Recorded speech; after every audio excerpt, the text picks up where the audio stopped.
बीरबल की स्वर्ग यात्रा।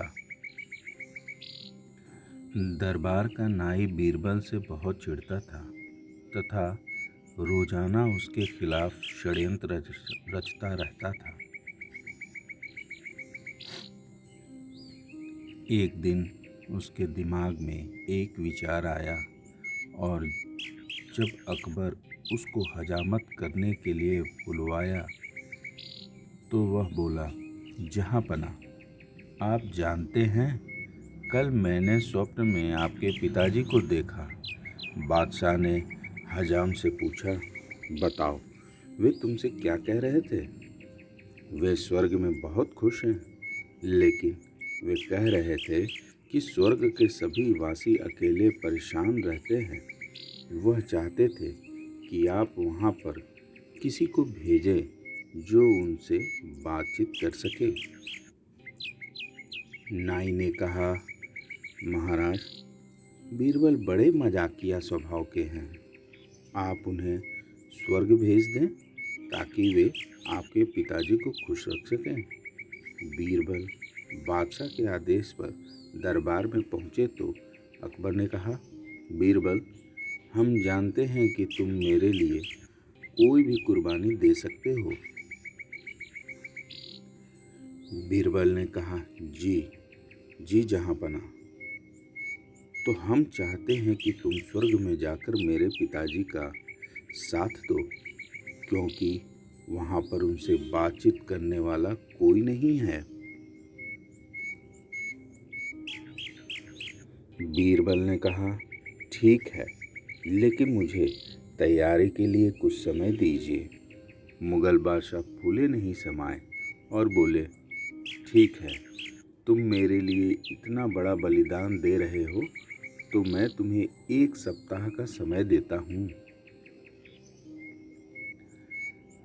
बीरबल घर पहुंचा और एक गहरा गड्ढा खोदा जो उसकी कब्र का कार्य करता, लेकिन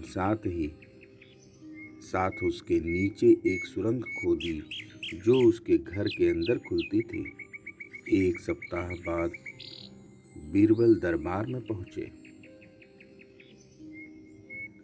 जहाँपना, हमारे रिवाजों के अनुसार मैं चाहता हूँ कि मुझे मेरे घर के नज़दीक ही जलाया जाए और मैं जीवित ही चिता पर जलना चाहता हूँ ताकि मैं आसानी से स्वर्ग तक पहुँच सकूँ। बीरबल को जीवित जलाया गया। यह देखकर हज्जाम की खुशी का ठिकाना नहीं रहा। बीरबल अपनी बनाई सुरंग द्वारा घर में पहुँच गया और घर में ही 6 माह छुपकर बिताए।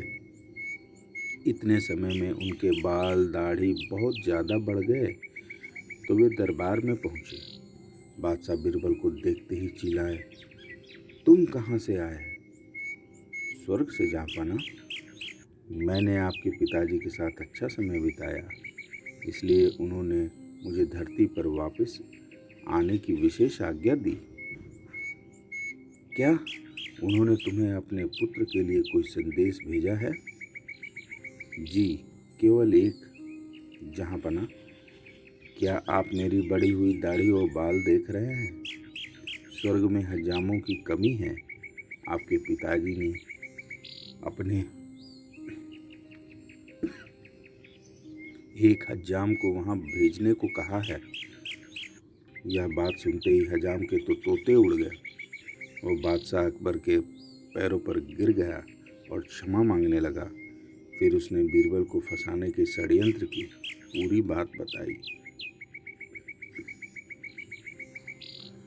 बादशाह ने उसे कारागार में डलवा दिया और बुद्धिमान बीरबल की खूब प्रशंसा की।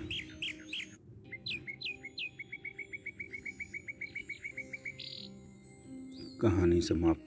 धन्यवाद।